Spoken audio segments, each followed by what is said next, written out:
Hey there, and welcome to Brada Tales. Tonight, we bring you a chilling collection of horror stories set against the soothing sound of rain. Before we dive into suspense, drop a comment and let us know where you're watching from and what time it is for you. If these stories send shivers down your spine, don't forget to like, share, and subscribe. Get comfortable, let the fear slowly take over, and tell us if you enjoy this kind of storytelling. Now sit back and relax, we're about to begin.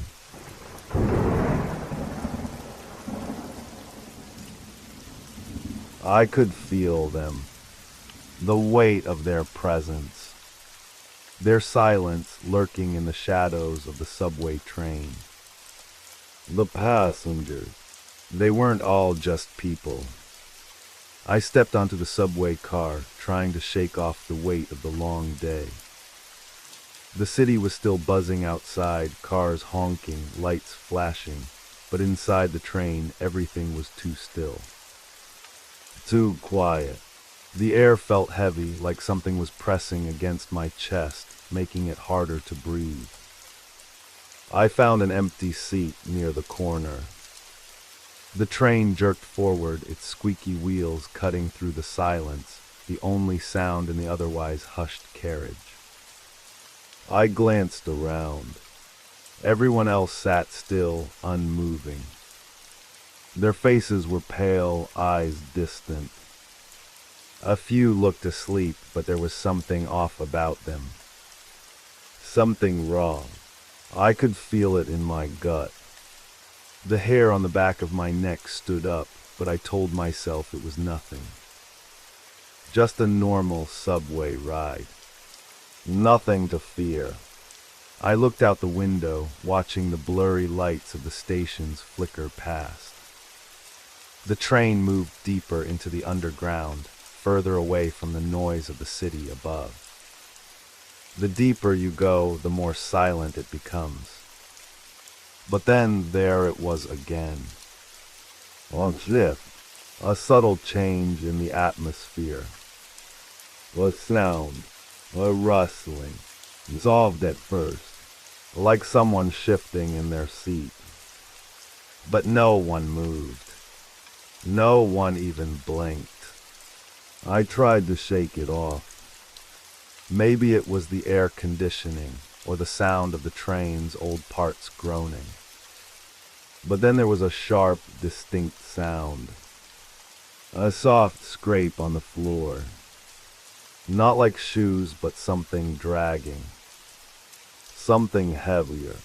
I turned my head quickly, trying to find the source. Nothing. The same blank faces. The same unmoving figures. My breath quickened.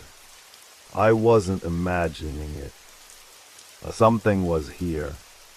Something was waiting. I tried to ignore it, telling myself I was just being paranoid. But the rustling continued.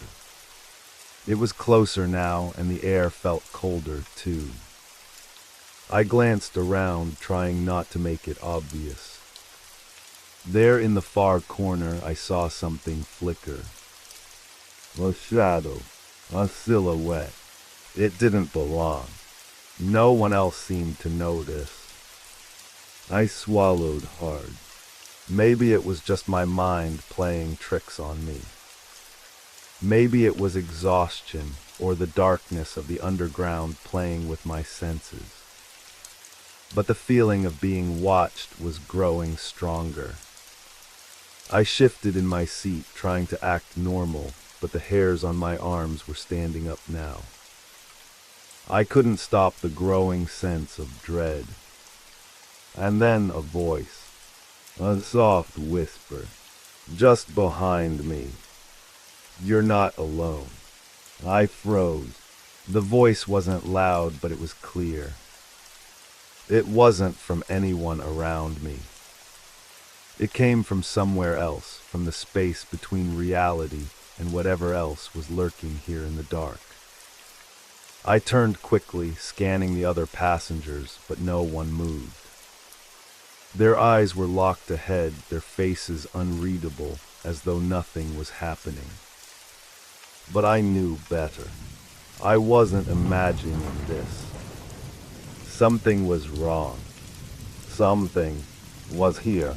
The train rumbled as it passed through another tunnel, the lights flickering just for a second, casting long shadows across the car. The shadows seemed to stretch further than they should have. I looked back to the figure in the corner. It was still there, but it wasn't quite the same. It was moving. But how? It couldn't have been. The other passengers were all frozen. Their eyes were too empty, their bodies too still. "Stop it," I muttered to myself, trying to calm the frantic pounding of my heart. "It's nothing. Just nerves." But my body didn't believe me. My mind was already racing, trying to make sense of everything. Maybe I was seeing things. Maybe this was all just in my head. But the sound, the whispers, the figure in the corner, none of it made sense. And then, without warning, the train stopped. Everything went still. The doors didn't open, but the air inside seemed to shift. The familiar screech of the train's brakes echoed louder than it should have. I glanced out the window. The tunnel was pitch black and the walls felt too close, too tight. I turned back to the passengers. There was a shift in the air, something different. They were no longer just people. They were something else. Something watching. Their eyes were blank, but I could feel them. All of them. Their gaze cold and heavy, like they were waiting for something. The rustling came again. Closer this time. The figure in the corner. Was it closer? I couldn't tell. It was hard to focus. My vision blurred, my thoughts scattered.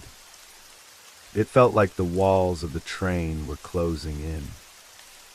"Please just let the doors open.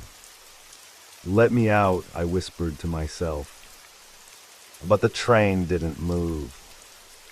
And then the whisper came again. This time clearer. "You're already here." My stomach twisted into knots. The darkness outside seemed to press against the windows, suffocating, pushing in. The figure in the corner was gone. But something else was there now. Something that didn't belong. I couldn't move. I couldn't breathe. Something was here. Something watching. The doors still wouldn't open. I looked up at the overhead lights, flickering erratically as if they, too, were uncertain about whether they should stay on. The buzz of the fluorescent lights above my head felt unnatural. Everything felt off. The air was thick, almost suffocating. The sound of the train's wheels against the tracks had stopped, leaving an eerie silence in its wake, as if the world outside had ceased to exist. I could feel their eyes on me now. Every single passenger, each one sitting so still like statues. Their gazes were empty, but somehow I could feel them looking at me, cold and unblinking. I was the only one moving. The only one alive.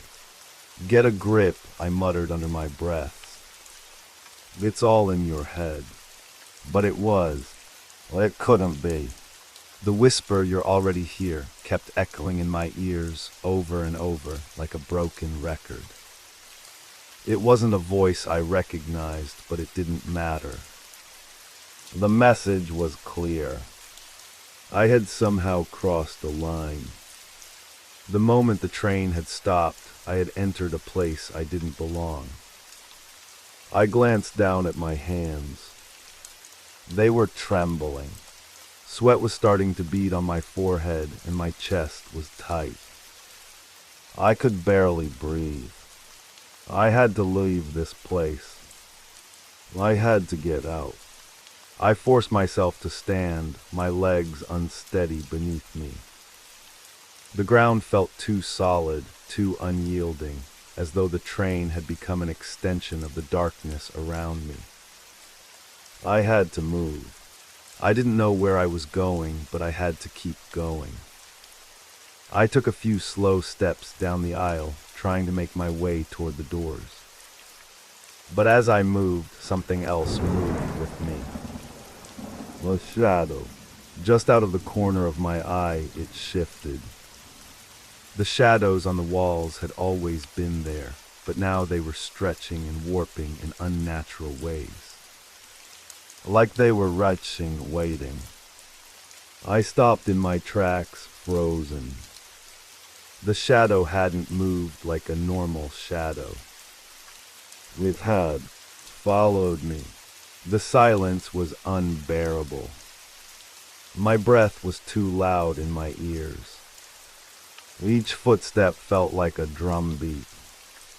I looked back over my shoulder. The passengers remained unchanged. But something was different now. Their faces, once lifeless, were subtly shifting.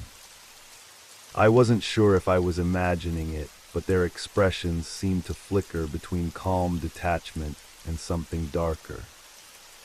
Like they were struggling to maintain their human forms. I couldn't tell if it was my mind playing tricks on me or if something was really wrong. But I knew one thing for sure: I needed to get off this train. I moved toward the doors again. My hands were clammy as I reached for the handle, but before I could pull it open, the train jerked forward again. It wasn't a normal movement. It felt like it was being dragged, pulled by something unseen, something with force. The lights flickered again, and in that instant, everything changed. A figure stood in the doorway ahead of me. I hadn't seen it move. I hadn't even heard it approach. It was just there. Its body was covered in tattered, ragged clothes, a dark silhouette against the dim lights. I froze.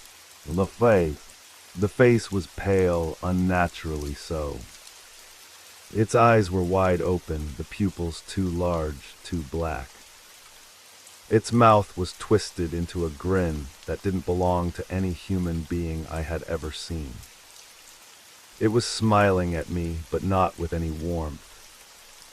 It was the smile of something predatory. I stepped back. My heart pounded in my chest. The figure didn't move. It didn't need to. It was already there in my space, in my reality, pressing against me like an invisible force. I wanted to scream, to run, but my legs refused to move. I was trapped, and then the whisper came again, but this time it wasn't just in my head.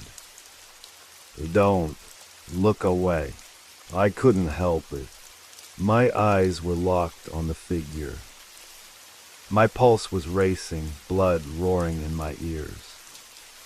The train seemed to be moving faster now, the walls of the carriage blurring by, but I wasn't sure if it was the train accelerating or my mind unraveling.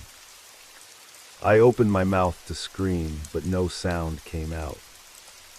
I could feel my throat tightening, like something was choking me from the inside. My eyes watered, but I couldn't look away. I couldn't break the connection. And then it moved. Slowly, deliberately, it reached out a hand, blackened nails scraping against the metal pole. I heard the scraping sound, sharp, like claws on metal. My stomach lurched. I felt a cold rush of air sweep over me, but it didn't come from the open window. It came from the figure. It was as if the very presence of the thing was chilling the space around it. I didn't know what it wanted. I didn't know if it was real or if it was just my fear turning everything into a nightmare. But I could feel it. It was there, in front of me, watching me. The figure tilted its head, its grin widening. "Are you afraid?" I couldn't answer. I couldn't move. All I could do was stand there, rooted to the spot, as the train sped further into the dark, deeper into the unknown.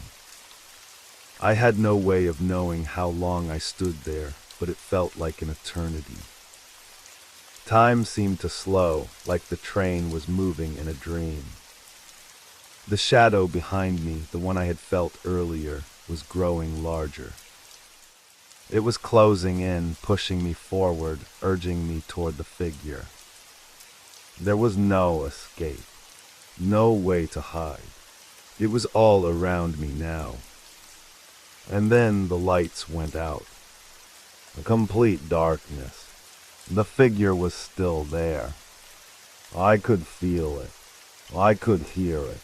Its breath, like a rasp in the cold, felt closer than before. The last thing I heard before everything went silent was a voice, low, guttural, barely a whisper. "You're ours now." And then everything went black. The darkness was absolute. I couldn't see my hands in front of my face. The blackness pressed against me as though it was a physical force.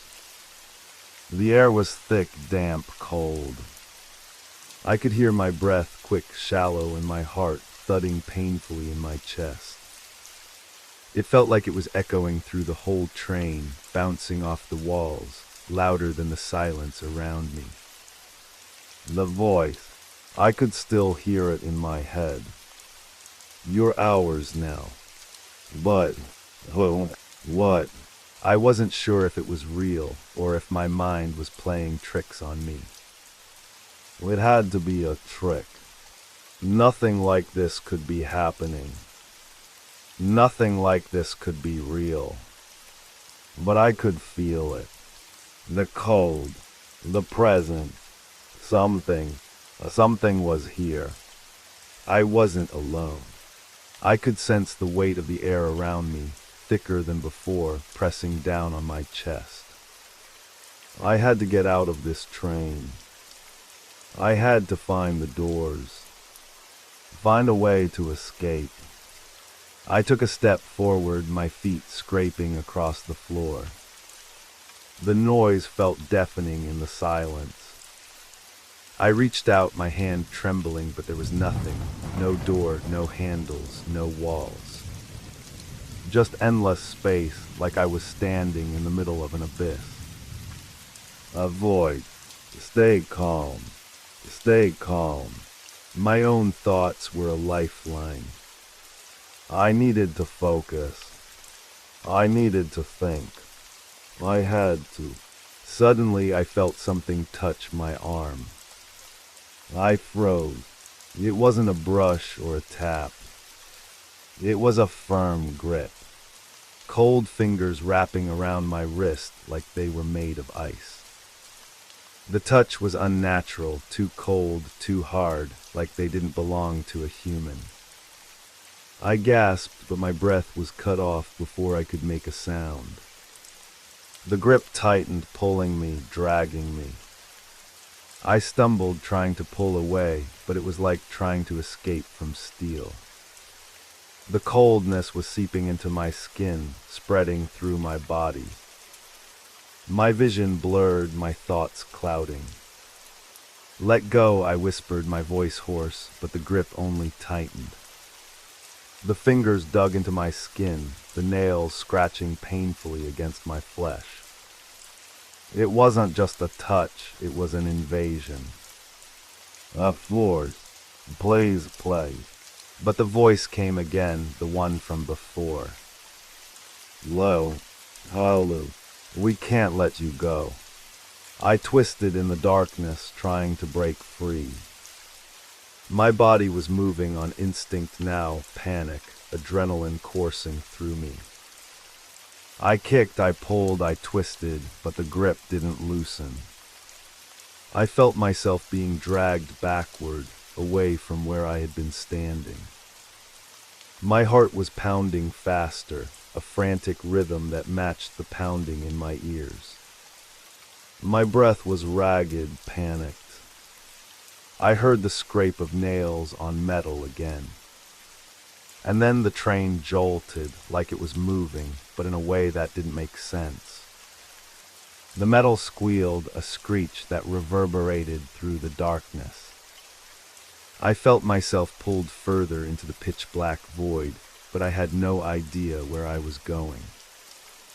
There were no walls, no floor, no ceiling.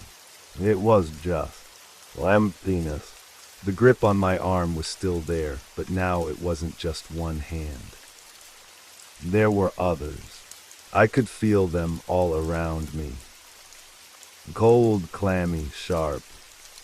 As if the darkness itself had grown hands. I struggled, gasping for air, trying to break free, but every time I thought I had a chance, another cold hand would grab me. More and more of them. Closer and closer until I couldn't move at all. I opened my mouth to scream, but the sound died in my throat. My body refused to obey me. Every instinct told me to run, to escape, but my feet were glued to the ground, my arms frozen in place by the unrelenting grip. I was trapped in an invisible cage. Then suddenly everything stopped. The hands vanished. The grip was gone. The darkness wasn't as suffocating anymore. I could breathe again, though each inhale felt slow and labored. I was alone again, but the silence wasn't comforting anymore. It was ominous, empty, like the quiet before a storm. I tried to focus, to collect my thoughts. The train wasn't moving. I was standing still, I think. I couldn't hear the sound of the tracks beneath me, couldn't hear the distant hum of the train. Everything was still, like the world itself had paused. Then a new sound, soft at first, but growing louder. Footsteps. I turned quickly, but there was no one there. The footsteps weren't like normal footsteps. They were hollow, echoing, each one getting closer. The sound of them was multiplying, surrounding me, echoing through the darkness. I was no longer sure if I was hearing things or if the footsteps were real. They sounded like they were coming from every direction, all at once. The walls felt like they were closing in on me. The shadows were creeping toward me again, stretching longer, twisting into dark shapes that I couldn't quite make out. "Please," I whispered, my voice trembling, but I wasn't sure who I was pleading to. The footsteps didn't stop. I felt them. I could hear them like they were right behind me now. And then a low whisper, barely audible through the chaos of sound. "It's time." The voice was no longer distant. It was close. Close enough that I could feel the breath on the back of my neck. I turned around, but there was no one there. Nothing. Just the oppressive dark and the endless echo of footsteps. And then the lights flickered again. Just a flicker, but it was enough. Just enough for me to see something moving. Something large. Something wrong. In the brief moment before the lights cut out again, I saw it. A face, but not a human one. It was pale, too pale, with empty sockets where eyes should have been. Its mouth was a twisted mess of jagged teeth, stretching wider than any mouth should. Its skin hung loose, sagging as though it had been left to rot. Its body was wrong, too long, too thin, like it wasn't meant to be there. I couldn't move. I couldn't breathe. And then the lights went out completely. The darkness swallowed me whole. Your hours now. The darkness was a suffocating weight. It pressed in from every angle, a thick, impenetrable blackness that clung to my skin, to my bones. I could feel it, the coldness creeping under my clothes, sinking into my muscles. My breath came in shallow, frantic gasps. My hands trembled, reaching out into the void, but there was nothing. No walls, no doors, no windows. Just emptiness. I squeezed my eyes shut, trying to force my mind to focus. Focus. The darkness was playing tricks on me. The face. The thing I'd seen, it couldn't have been real. It had to be some hallucination, some nightmare brought on by fear. My heart was hammering in my chest, but I had to calm down. I had to find a way out. I opened my eyes again, blinking against the oppressive darkness. I could still feel the whisper, "Your hours now," echoing through my mind. It wasn't fading. It wasn't leaving. It was like a persistent shadow, crawling deeper into my thoughts. The train, the passengers, they were all still here. I could feel them even if I couldn't see them. The air around me was thick with their presence. Their cold, empty gaze seemed to burn into me from the depths of the black. I tried to move, but my legs felt heavy, like I was wading through thick, sticky mud. The very air was suffocating. I took a tentative step forward, but someone was there. I froze. The air shifted. It wasn't just the usual, stale train air. This was different.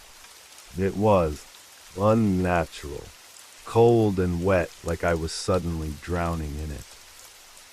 I felt a hand on my shoulder. It was light at first, almost gentle, but it was unmistakable. I whipped around, my heart in my throat, but there was no one there. I didn't know if I should scream or run. My body was paralyzed, every instinct telling me to get away, to do something, but all I could do was stand there in the suffocating dark. My mind was spinning, frantic. And then I heard it again. A whisper close this time, right against my ear. It's already too late. I didn't understand. My mind was a jumbled mess of thoughts, none of them making any sense. I reached out again, desperate for something, anything, to hold on to. But there was nothing. The footsteps were back. Closer. I could hear them now, soft at first, just faint echoes, but growing louder with every passing second. They were moving toward me, surrounding me. I could feel them. Each step sent a jolt of panic through me. My throat was dry, my hands shaking uncontrollably. I spun around, trying to find something, anything, that could help me understand what was happening. But the darkness, it changed. It was no longer just black. There was something more now. A weight, a pressure. Something was watching me, waiting. And then I saw it again. The face, but not the same as before.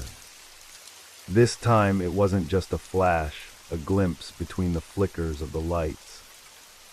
It was clear, right in front of me. Its skin was decaying, stretched tight against the skull, like the flesh had been torn away in chunks.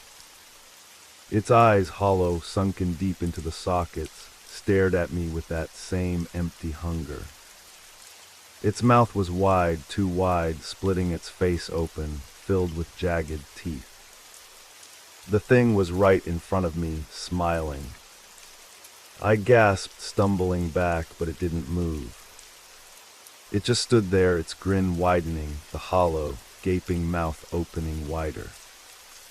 I couldn't look away. I couldn't make my legs move. It was as if my body had been frozen in place by some invisible force. "You can't escape," the thing whispered. "You never could." The air grew colder, colder still. The darkness pressed in even harder. I could feel it pushing against me, a suffocating weight trying to crush me. And then I heard it, the whisper again, louder all around me now, echoing off the walls inside my skull. "You're one of us now." I wanted to scream, but my voice caught in my throat. I couldn't make a sound. I tried to turn and run, but my feet wouldn't move. It was like they were trapped, frozen to the ground, locked in place by some unseen force. The thing in front of me moved. Its head tilted slowly, its grin widening.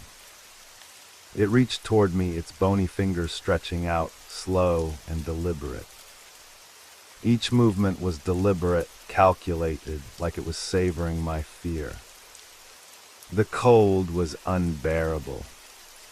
It was seeping into my bones, freezing me from the inside out. I could feel the ice spreading up my arms, down my legs. I had to get away. But how? I couldn't see anything clearly anymore. The train wasn't a train anymore. The space had dissolved into pure chaos. The darkness didn't just surround me, it was me. "You can't run," the voice whispered again, its breath cold against my ear.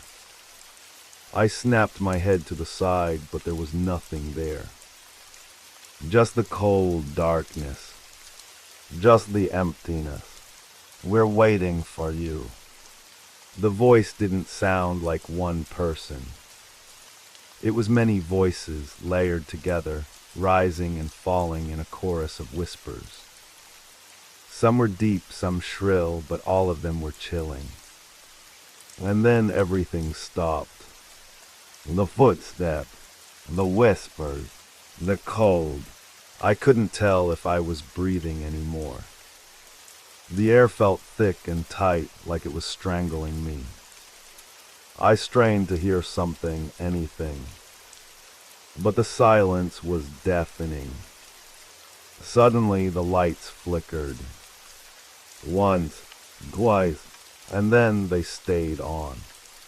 I blinked against the harsh light, my eyes burning. The train car was different. It wasn't the same as before. The walls were warped, bent at odd angles, the lights buzzing like they were dying. The passengers were still there, all of them. But now they were standing. They weren't sitting, and they were all facing me. Their eyes were wide open. Empty, staring, the same cold emptiness. The shadow at the far end of the train shifted again. Slowly, and then I saw it. It was waiting for me. I had no way out. The train was alive, alive with something that wasn't human. And it was drawing closer every second, every heartbeat, pulling me deeper into the void. I didn't know how long I could last in this nightmare. The walls were closing in, and I was still trapped. The walls were closing in. I could feel the air thinning, becoming suffocatingly thick, like a vacuum trying to suck the life out of me. The passengers, those hollow, empty eyes, were still staring, unmoving. Their bodies were rigid, like they were frozen in place, but their gaze was alive, watching me, their sight penetrating deep into my very soul. I couldn't breathe. I couldn't think. Every inch of my body screamed to run, but my legs were like stone. The weight of the darkness, no, not the darkness, the presence was too much. It was everywhere and everything, pressing in from all sides. My heartbeat thundered in my chest, loud enough to drown out everything else. It felt like I was suffocating, like I was drowning, but there was no water, only that crushing pressure. And then the whisper came again. We're waiting for you. It wasn't just a whisper anymore. It was everywhere. It was in my head, crawling under my skin, filling every inch of me. The sound was deafening, like 1,000 voices all saying the same thing in perfect unison, but not quite unison. Some were too deep, too slow, and others too high-pitched, like nails scraping across glass. It's time. The voice was calm, too certain. I tried to scream, but nothing came out. My throat was dry, constricted, and the air, it wouldn't let me breathe. I could feel it pushing in on me, squeezing me from all sides. The cold was unbearable, seeping into my very bones, freezing me from the inside out. The shadows shifted again, this time stretching long, impossibly long across the train. They twisted and writhed like serpents, moving toward me, not touching the ground, but hovering in the air. I could feel the weight of them, their hunger. Suddenly the train lurched forward, but not like any train I'd ever known. This wasn't a normal jolt. This was violent. It was as if the whole train had been ripped free from the tracks, flung into the unknown. I stumbled forward, my feet sliding beneath me, but there was no wall to catch me, no handrail to hold onto. The world seemed to tilt, throwing me against the floor. The passengers were still there, still unmoving. Their eyes followed my every movement, their gaze never wavering. I couldn't tear my eyes away from them, even as my body struggled to stay upright. The shadows twisted. The darkness grew. And then it was there again. The face, not just one face. Multiple, hundreds, thousands. They were everywhere. In the corners, in the ceiling, in the shadows. They crowded around me, grinning with that same twisted, jagged smile. Some of their mouths stretched too wide. Some were empty holes, nothing but black voids. Others had teeth, rows upon rows of teeth, sharp and jagged, like they had been designed to tear flesh from bone. You can't escape, the voice repeated. We won't let you. I tried to push myself up, tried to move, but it was like the air was holding me down. Every step felt heavy, impossible. The train rattled, its movement jerky, uneven, as though it was no longer bound by any rules of physics. The world outside the train car was a blur, a smear of distorted colors. I couldn't tell if we were still underground or if we had been ripped out of time itself. A low hum filled the air, vibrating in my bones. It started slow, but it grew louder and louder until it was all I could hear. It felt like the train was resonating with it, like the very walls of the car were alive, vibrating in time with the sound. The air was thick with it. The presence was everywhere now. I could feel it crawling on my skin, crawling inside me, filling me with an overwhelming sense of dread. It wasn't just the fear of what was around me, but the fear of what was inside me. It felt like my own thoughts were turning against me, feeding the thing that was waiting for me. I turned desperate, searching for anything that could help. But there was nothing. The train car was still the same, empty except for the figures, the twisted, empty passengers. They were silent now, their eyes still watching, waiting. And suddenly I heard a screech. The sound was like metal tearing against metal, high-pitched, ear-splitting. It came from below the floor, deep in the bowels of the train. The lights flickered violently, casting long, jagged shadows that twisted and danced across the walls. The ground beneath me shook. The train lurched again.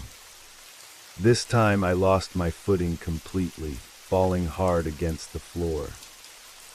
I gasped, my head spinning. I struggled to push myself up, but my arms felt weak, as though they were made of rubber. The lights above me flickered again, once, twice, and then they went out completely. I was plunged into darkness. But I wasn't alone. I could feel it. The whispers came again. We've waited so long for you. It was getting louder. The voice was no longer distant. It was here right next to me, in the very air I breathed. I felt it in my skin, in my bones, in the pit of my stomach. And then I saw it. The face, the same one but worse. It was standing right in front of me now, its features clearer in the darkness. Its skin was decayed, but its eyes were the worst part. Empty, hollow. They weren't just empty, they were black. A void, a hole that sucked everything around it into its depths. It groaned. You're ours now, it whispered. I wanted to scream. I wanted to run, but my body wouldn't move. I couldn't move. I couldn't even breathe. The weight of it, the presence, it was crushing me. And then the face stepped closer. I could feel its breath on my skin. I could feel its cold fingers, colder than anything I'd ever known, brushing against my arm. It's time, it said again, the voice low, a rasping hiss. Time to join us. I couldn't scream. I couldn't move.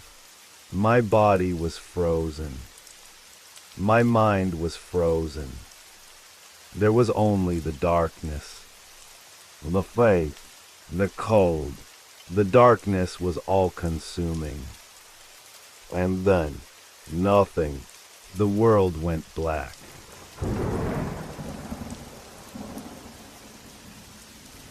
Why do we never forget the promises we can't keep? I shouldn't have opened that message. That was my first mistake. It was just another notification, like so many others I had received over the years. Reminder, call your mother. Reminder, pay the electric bill. Reminder, don't forget to say sorry to Ben for what happened at the party. They were always little things, nagging at me from the screen, begging me to keep track of what was important. I'd gotten used to them by now. But this one felt different. Reminder, you promised her you would never leave. You broke your promise. I stared at the message for a few moments. A cold shiver ran down my spine, despite the warmth of the room. I had no idea who it was from or how they knew. My mind immediately jumped to a dozen conclusions, none of them rational. But I couldn't deny the truth of the words. My wife, Lily, she had been dead for 2 years now. I had promised her that I'd never leave. I'd told her 1,000 times. And yet I hadn't been there in the end. I hadn't been able to keep my word. Reminder, you promised her you would never leave. You broke your promise. I had no idea how to respond. No, not respond. How could I even acknowledge it? My phone shook slightly in my hand like it was alive, the screen glaring at me like some accusing witness. I opened the message again. The sender was just a jumble of numbers. No name, no contact information. I closed it, but the words stayed with me, lingering, echoing in my head. I put the phone down on the kitchen counter, trying to push it out of my mind. I wasn't ready to deal with this. Not today. But the chill of unease never left me. It sat with me like an unwelcome guest, its presence becoming heavier as the day went on. Later, as I sat in my living room, trying to distract myself with a book, my phone buzzed again. Reminder, you promised her you would never leave. You broke your promise. My chest tightened. The words were back. How could they be back? I hadn't even opened the app this time. The phone had just buzzed, and there it was again, waiting for me. Was I going crazy? Reminder, you promised her you would never leave. You broke your promise. My heart raced as I opened the message. It was the same string of numbers. No name. No contact. My hands shook as I hovered over the block button, but I couldn't bring myself to press it. It felt wrong somehow, like rejecting the truth of what was being said. Reminder, you promised her you would never leave. You broke your promise. The words burned into me as if they were carving themselves into my skin. I looked at the walls around me, expecting the words to appear there, too. I could almost hear them echoing through the house, the silence pressing in on me, suffocating me. The night came, and still I couldn't escape them. They came every few hours, relentlessly, like a constant drip of water, each drop wearing away at my resolve. The hours blurred together. I barely slept. The shadows in my room seemed darker, somehow more oppressive. The clock on the wall seemed to tick louder with every passing second, mocking me with its steady rhythm, while I was losing control of time itself. What had started as an annoyance became a fear, and what had been a fear grew into panic. Everywhere I went, I felt like I was being watched. The corners of my house, the spaces between the walls, all seemed to be closing in on me, like they knew something I didn't. I couldn't shake the feeling of eyes on me, no matter where I looked. It was as though the house was holding its breath, waiting for something. The smell in the air had changed, too. It wasn't bad exactly, but it was unfamiliar, heavy, like wet wood in something else, something metallic. I couldn't quite place it, but it made me uneasy, like something was out of place. Reminder, you promised her you would never leave. You broke your promise. The words never stopped. They followed me everywhere. Even when I turned my phone off, they kept coming. Even when I blocked the number, they found a way in.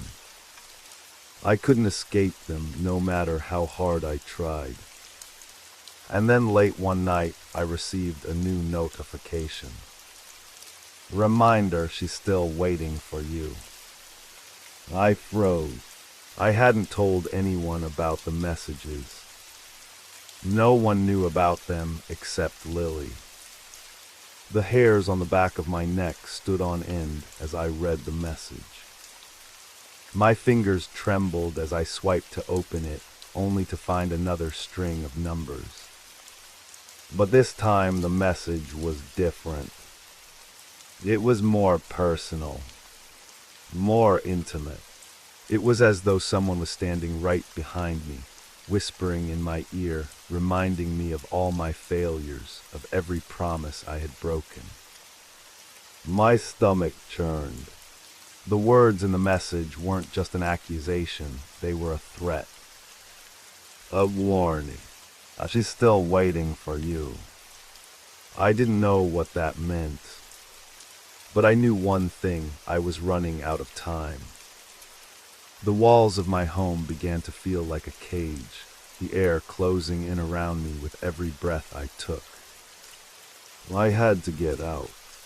I had to leave, but there was nowhere to go. The darkness followed me, pressing against me, suffocating me. The messages didn't stop, and neither did the whispering. The whispers didn't stop. It was as if they were in the very walls now, threading through the cracks, sliding under the floorboards, curling around my every movement. Every time I tried to sleep, I could hear them, faint, insistent murmurs like a chant. It wasn't words, not exactly, but it didn't matter. I understood them anyway. You broke the promise. You left her behind. I tried to distract myself. I left my phone in the other room, thinking that perhaps if I ignored it, the messages would stop. But no, the notifications kept coming, relentless, like a drumbeat echoing in the background of my thoughts. I began hearing my own phone ringing, even when it was. The buzzing, the chime, the sound of something waiting for me to respond, it made me sick to my stomach. Reminder, you promised her you would never leave. You broke your promise.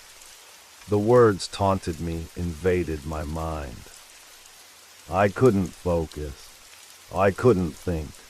And I certainly couldn't escape. I went to the kitchen, staring at the half-filled glass of water on the counter.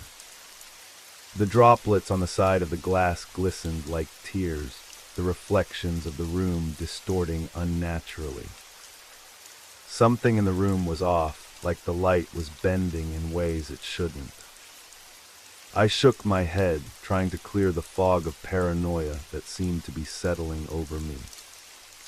But the feeling of being watched, it hadn't gone away. I felt it everywhere. In the kitchen, in the hallway, and especially in the bedroom, like a presence lurking in the dark corners. I wasn't alone. I never was. The shadows stretched unnaturally. Even the ticking of the clock on the wall seemed louder now, each second stretching into eternity.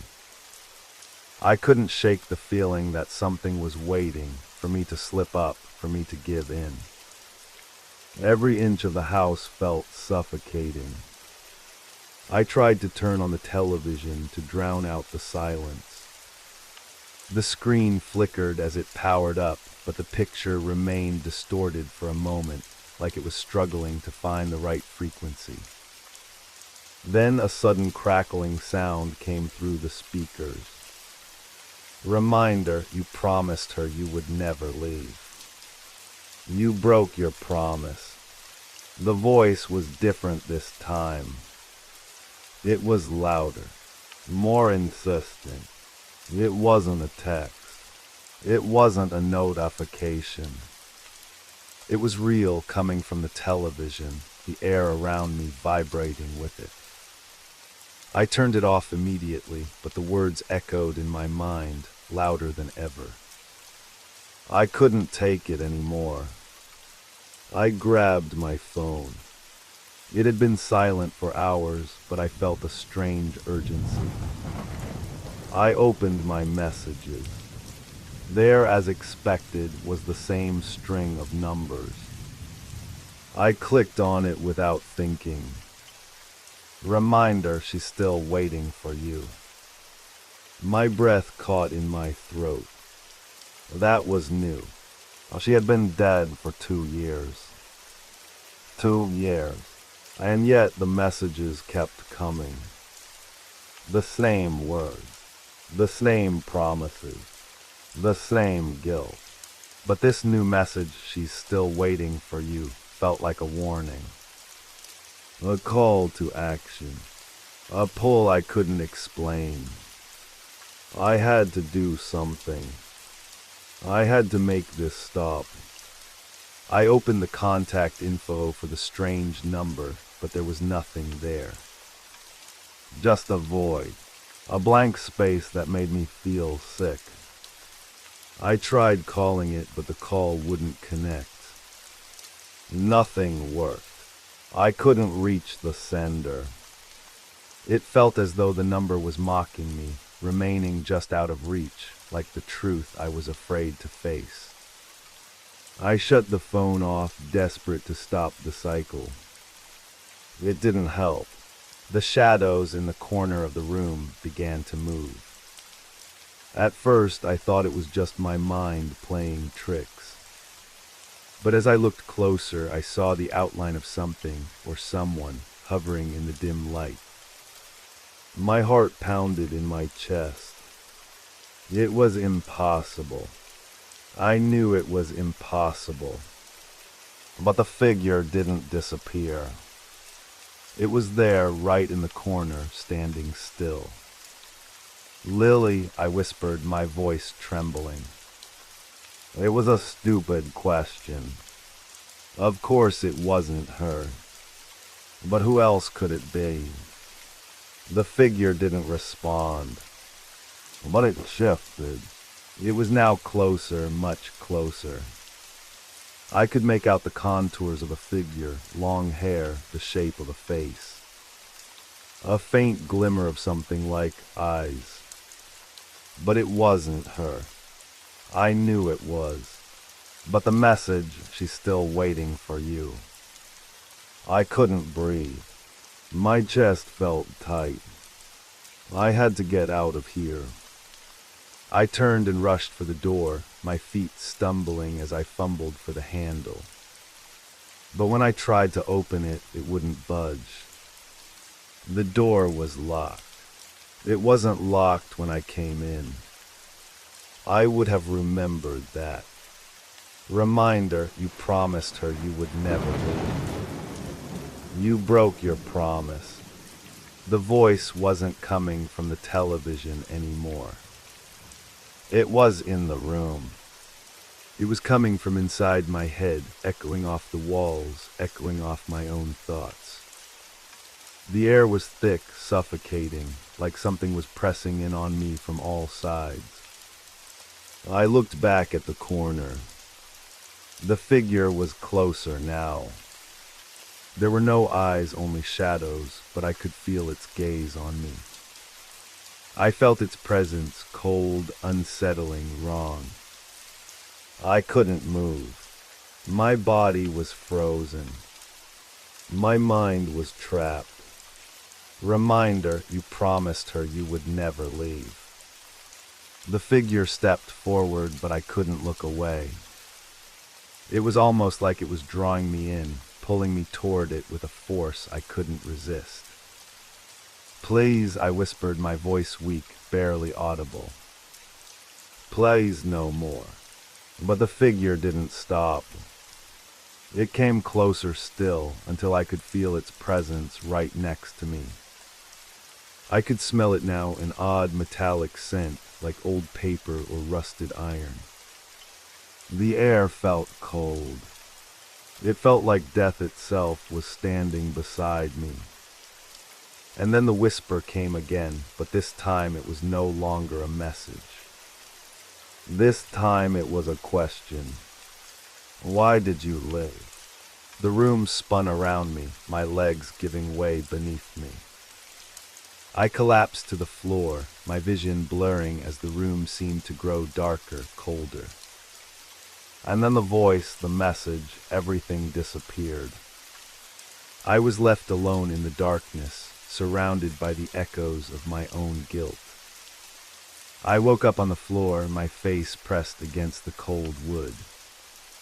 The air was still and the room was dim, as if nothing had moved since the moment I collapsed. My breath came in shallow gasps. What had just happened? Had it been real? Was I dreaming? My head throbbed, but I couldn't remember how long I had been unconscious, or if I'd even been unconscious at all. It felt as though time had skipped.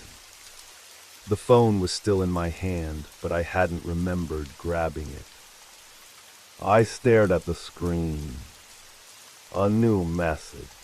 Reminder you broke your promise. It was like the voice from earlier had seeped into the device itself. The text felt alive, as if it were watching me, judging me. I could almost hear the whispers again, soft and insistent, curling around my mind like smoke. I couldn't take it. I couldn't look at it anymore. I dropped the phone to the floor, the screen shattering on impact. But it didn't matter. The message, that whisper, that haunting presence, it wouldn't go away. It followed me.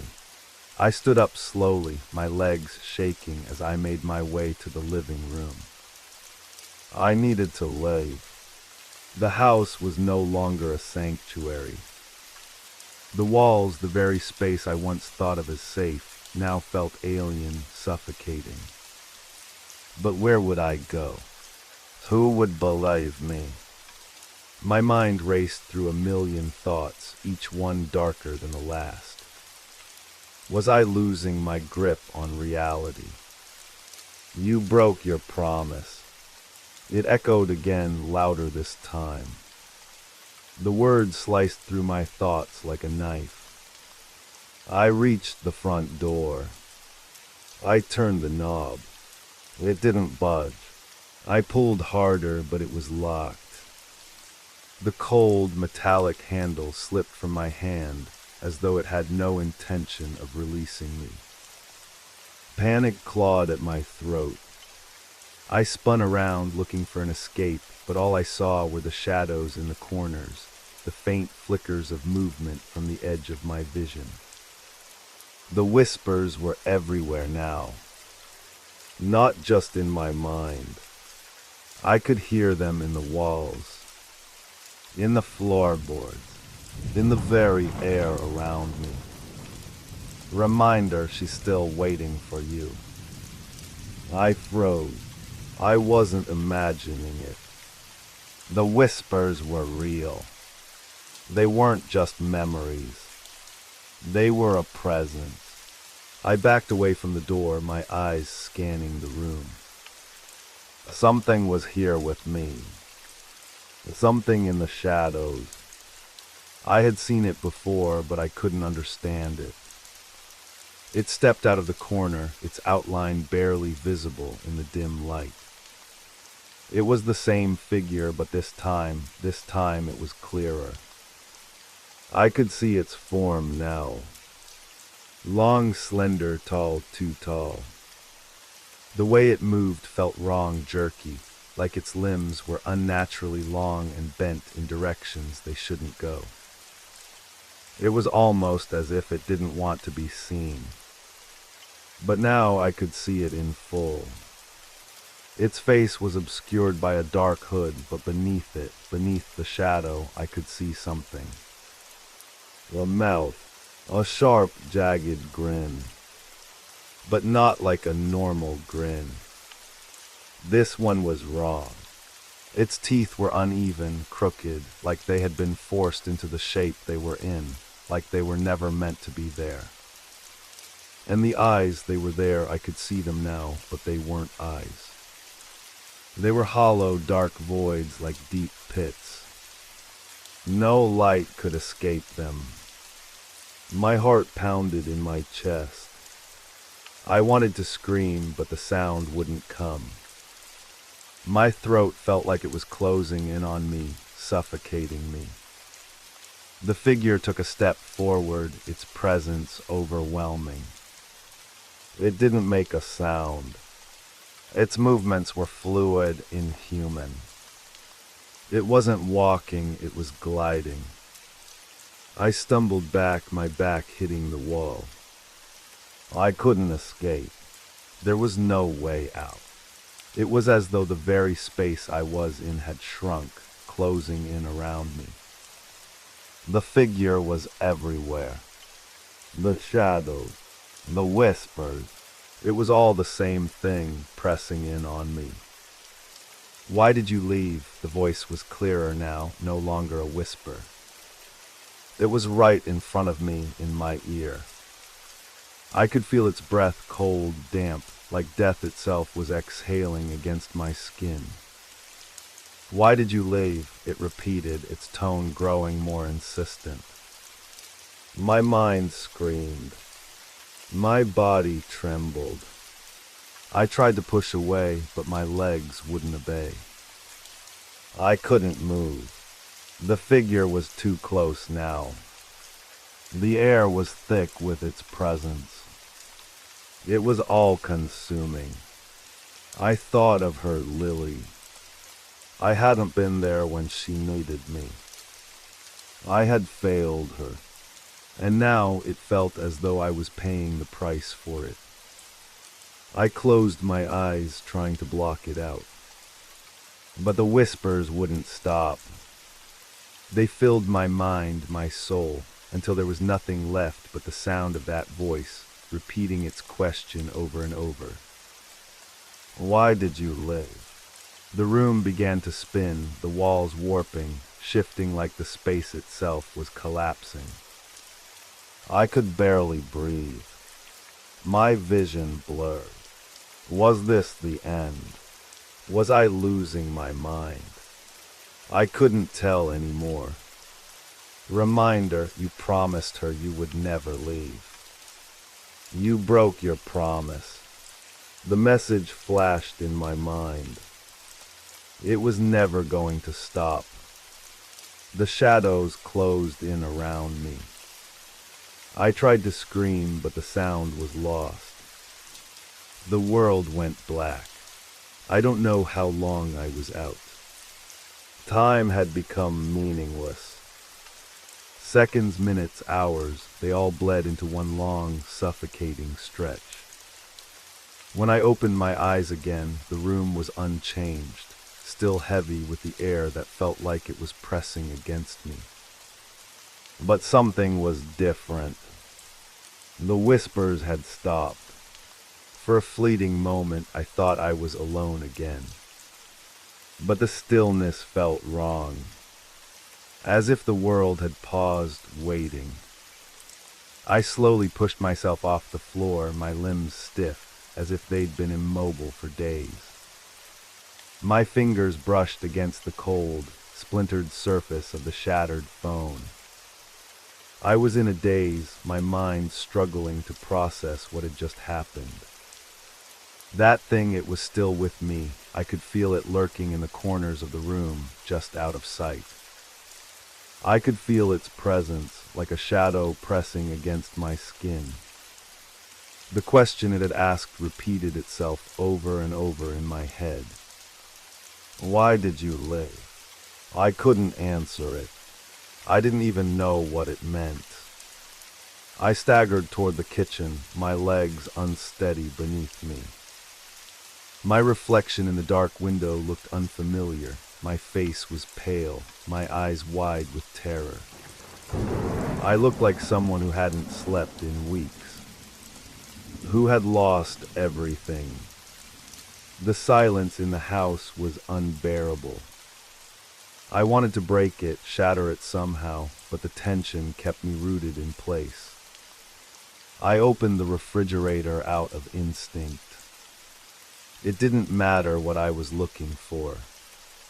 I grabbed a bottle of water and took a long drink, my throat burning as I swallowed. The bottle shook in my hands. A buzzing noise. The phone, my broken phone, still lying on the floor in the living room, was buzzing. It wasn't supposed to be able to turn on after the screen cracked. But there it was again, that sound. I hesitated. Then the buzz stopped. The silence resumed. But the message, it had come again, hadn't it? My breath caught in my throat as I felt a cold shiver crawl down my spine. I wasn't sure if the phone was trying to taunt me, or if something was truly happening beyond my understanding. I knew I had to go back and check. Slowly, cautiously, I returned to the living room. The air was thick with a new, strange tension, heavier than before. It felt oppressive, like the walls were closing in. I reached down to grab the phone, but it wasn't where I had left it.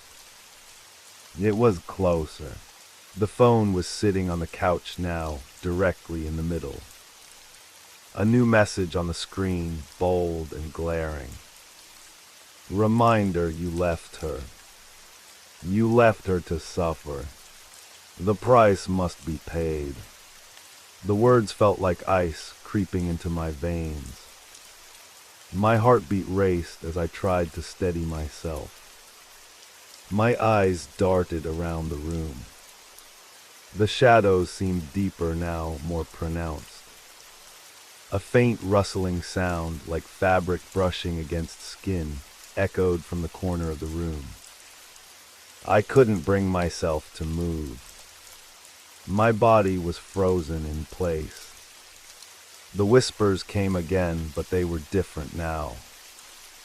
They weren't words anymore, just sounds, low growls, sighs, the rustle of something creeping, stalking. I needed to leave. I had to escape. I reached for the door, my fingers trembling as I gripped the handle. But once again it was locked. No matter how hard I tried, the door wouldn't open. Panic surged in my chest. And then it happened. The phone buzzed again. The screen flickered as if it were glitching, its cracked surface pulsing with some dark energy. I stared at it, unable to look away. A single message appeared on the screen. You cannot leave. The words blurred together, the screen cracking further, distorting the message. I felt my blood run cold. The air thickened around me, closing in like a vice. The house wasn't just a house anymore. It was alive. Alive with memories. Alive with regrets. Alive with whatever force had been haunting me since that first message. And then from the darkness I heard it. A voice. It was no longer coming from the phone or the walls. It was coming from behind me. You should have stayed. I spun around, but there was nothing there. The shadows had grown deeper, the corners darker. I had to get out. I tried the door again, pulling and pushing, but it was futile. I couldn't leave. I was trapped. But it wasn't just the house that was trapping me. It was my guilt. It was the promises I had broken. It was the thing that had followed me, the presence that had attached itself to me the moment I'd failed. And I realized in that moment that there was no escape. Not from the house, not from the voices, not from the thing that had been waiting for me to pay the price. I heard the faint whisper again, as if it were right in my ear. It's time to fulfill your promise. I turned, but there was nothing there. Just the deepening shadows. I couldn't run anymore. The cold air stung my skin as I stood frozen by the door, my hand still gripping the handle with a force that hurt. I could feel the weight of the house pressing down on me, its walls, its silence, its dark corners. And somewhere deep within that silence, something was watching me. Waiting. The shadows around me seemed to stretch and twist, curling like fingers trying to pull me in. The whispers hadn't stopped, they had become a constant hum, low and grating. They felt like they were inside my head now, their words twisting and contorting as they burrowed deeper into my thoughts. You can't leave. You didn't finish what you started. I couldn't tell if the voice was real anymore or just a product of my fractured mind. I wanted to scream, to lash out at something, but all that came out was a choked sob. My body felt heavy, my limbs sluggish, as if the very air had become thickened with something darker, something malevolent. I forced myself to look around the room, searching for something, anything, that could explain this nightmare. The windows, once clear, were now a muddled blur of static, as if the world outside had been swallowed by a thick, swirling fog. The floor creaked under my feet, but it wasn't the sound of my own weight. It was as if something, someone, was walking just out of sight, moving in rhythm with my every step. I backed away from the door, my breath shallow, my pulse quickening. The phone, still on the couch, flickered in the corner of my vision, drawing me in like a beacon. I couldn't ignore it anymore. I had to know what it wanted. I took a hesitant step toward it, my feet dragging like lead. My hand trembled as I reached for the device, the cold plastic of the cracked screen sending a shock through my fingertips. The moment I touched it, the screen lit up, brighter than it ever had been before. The words burned into my eyes. You left her. She's still waiting. The words blurred, but they were clear enough. The guilt that had been gnawing at the edges of my mind came crashing back with full force. I didn't just leave her, I betrayed her. And now it seemed the price was being demanded. My heart raced and my mind spun, but I couldn't look away. The screen flickered again, distorting like something was trying to break through. A message appeared. You think you can escape. She'll never let you go. The words hit me like a punch to the stomach, forcing the air from my lungs. I staggered back, my legs weak beneath me. A high-pitched ringing started in my ears, and the room around me seemed to distort, shifting like it was breathing. I spun around, my eyes darting to the shadows in the corners of the room. I could feel them feel it closing in on me. The space felt wrong, alien. The familiar room was now a prison, and I was its captive. It's time to fulfill your promise. The voice was louder now, clearer, as if it had crossed from some dark plane into the very fabric of my reality. It was coming from all around me, echoing off the walls, whispering in my ears. I covered my head with my hands, trying to block it out, but the sound only grew louder. I couldn't breathe. My lungs burned. My vision blurred. You can't hide from what you've done. I backed into the corner of the room, eyes wide, panicked.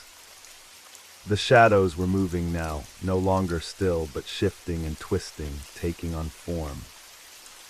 I couldn't make out what they were, but I felt their eyes, cold, judging eyes, locked on me. It was as if the house itself had become alive, as if it was judging me for every broken promise, every lie I had ever told. And then it moved.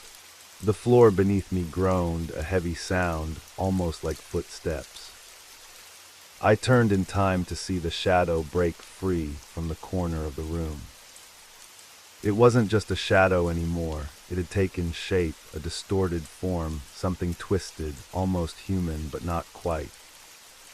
Its face was a blur, its body stretched out, its movements jerky and unnatural. My heart pounded in my chest as I stumbled backward. The air around me thickened, suffocating, pressing in on me from all sides. The figure was coming closer, dragging itself toward me. I had to move. I had to do something. But I couldn't think. My legs felt like they were cemented to the floor. My mind screamed at me to run, but my body refused to obey. It reached out a long, thin arm, its fingers unnaturally long, curling like claws. The moment it touched me, the world shifted. The shadows swallowed me whole. And then there was darkness.